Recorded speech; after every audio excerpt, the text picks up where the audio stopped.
this is an issue which I tackled in Black and White Thinking. And yeah, it's really interesting. I think that our brain has what I call rather a categorization instinct. Okay, so we have a natural selection has equipped us with the ability to categorize the world, to draw lines in the world, because we have to draw lines in order to make sense of reality. Okay.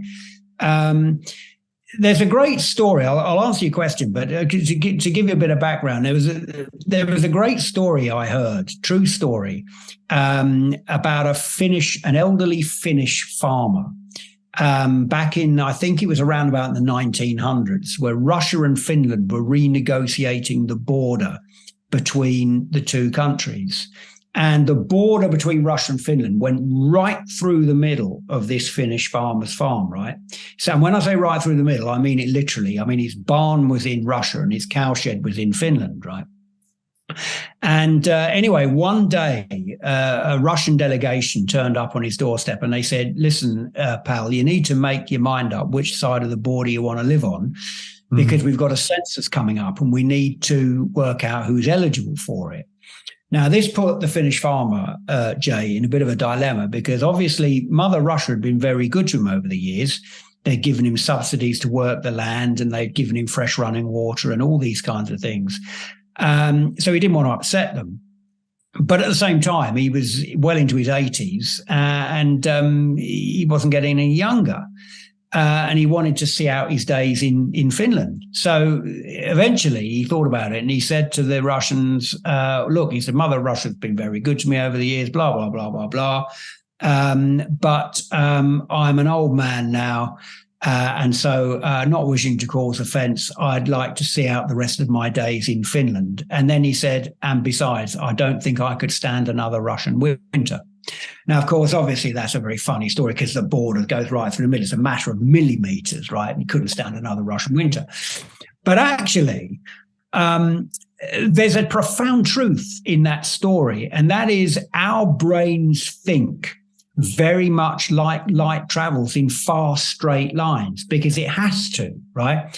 Everything out there sits along a continuum, right? Gender, sexual affiliation, race, skin color, political affiliation, the colors of the electromagnetic spectrum, everything out there is gray.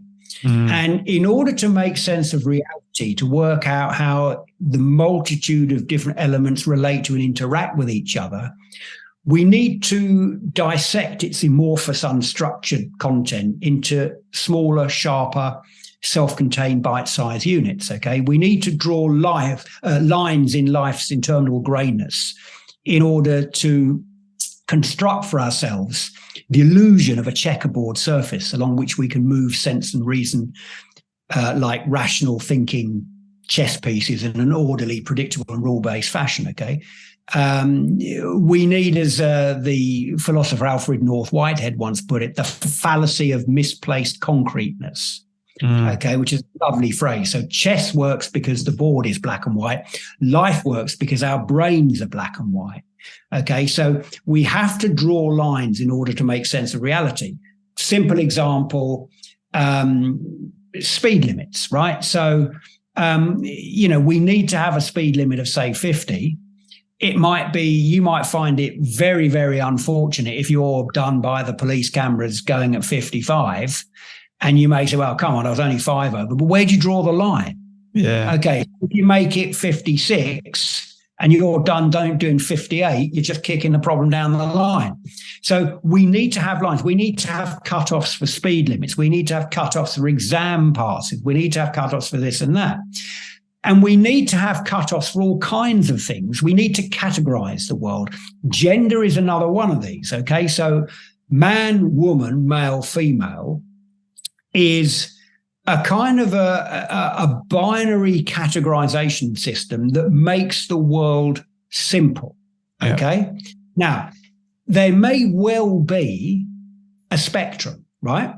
evidence suggests that there is, but that is not to say that men and women don't exist as the kind of the binary ends of that spectrum. And I think that's something that we need to remember, that if there may well be a spectrum, but that doesn't mean to say that the two ends of it don't exist. Yeah. Now, I think what started to happen is, I think that, remember I said that the categorization instinct evolved to make the world a simpler place in order to make it predictable, to simplify the world, because if we didn't have categories, everything would be all over the place. What we need, what most things have, are an optimal number of categories in any particular kind of context or milieu. So, for example, I mentioned earlier the colors of the electromagnetic spectrum, the rainbow. So you've got red, orange, yellow, indigo, green, red, orange, yellow, blue, green, indigo, and violet. Okay, so you've got 7 colors of the rainbow that our eyes can see when we stand back. Actually, we all know that there are no lines between red and yellow or orange and green or whatever. Actually, it's just what our brains perceive. Actually, the closer you go into the rainbow, the more it just becomes, you just can't draw lines in it. And our brains, basically, again, to simplify things, have evolved the ability to see, in the West anyway, some cultures are actually different, to see 7 colors, because actually those 7 colors are pretty much the optimal number we need to make sense of the world in a world of color. Yeah. So man and woman are 2 binary categories, which for many, many, many, many years has made it simple for us to navigate gender.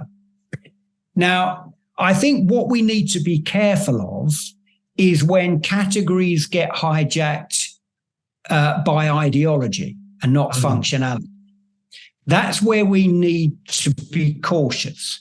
And I'll give you a great example of this. There was an incident which occurred on an airline here in the UK a few years ago, where, you know, when you're on an airline and the duty-free trolley comes through and it's got like perfumes on there, like, okay.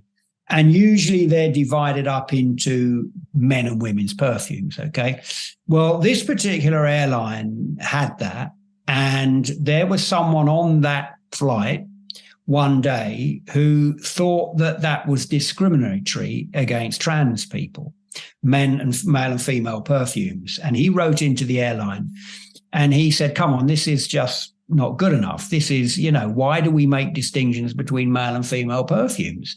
Actually, it should all be the same. So the airline backed down, and they don't make distinctions between male and female perfumes anymore. Now, this is like a budget airline, and they don't fly long haul. Now, what you've got here is a situation now where, let's assume that not all cabin crew are perfume experts. So you say, I'd like perfume X. And they'll say, well, you say, well, it's a woman's perfume. They can no longer go to the woman's drawer, right? They have to rummage through one big drawer, which basically on average will double their search time, probably quadruple it actually. Whereas actually beforehand, they could just go, oh, okay, rather than searching, you know, let's say between, 20 perfumes, they're now searching between 40. Now, that is a case where categorization has been hijacked by ideology, and the ideology has actually taken over the functionality of the categorization process. So without saying, as I say, everyone's got their own beliefs, but from my own purely scientific analysis of it, I think we should be wary of categorizations when the ideology starts hijacking the functionality, and we start getting the reverse of what natural selection programmed us to do with categorization. If we're creating so many categories that it doesn't simplify our choices in our lives, but it makes it much more complicated, then I think we need to perhaps stand back and say, okay, we might need to review this. Does that make sense, mate? That is a brilliant way, probably the best way I've heard it being described. Okay. In all honesty. I'm just probably about to get cancelled there. No, I'm joking. I'm joking. I hope I haven't offended anyone with that. But that's my rational scientific analysis on it, and I'm happy to argue that point with anybody. No, it's like we can't have blurred lines, because blurred lines creates confusion, and society is now in detriment because now we've created this problem that wasn't originally there. So now we're to try and appeal and appease the problem, but we can't because it's totally blurred. It's like, how do we fix this problem that is now no longer straight lined? Like, our brains can't rationalize the blurriness. Yeah, that's what we're stuck in. I think that's true, and I think I mean, we have categories, our ability to categorize. There is no living creature on the planet, Jay, that doesn't have the ability to make distinctions in its world, to categorize it, to draw meaningful segments in its world. Even an organism as simple as a single-celled amoeba has the ability to differentiate between light and dark, so that it can move away from one and towards another.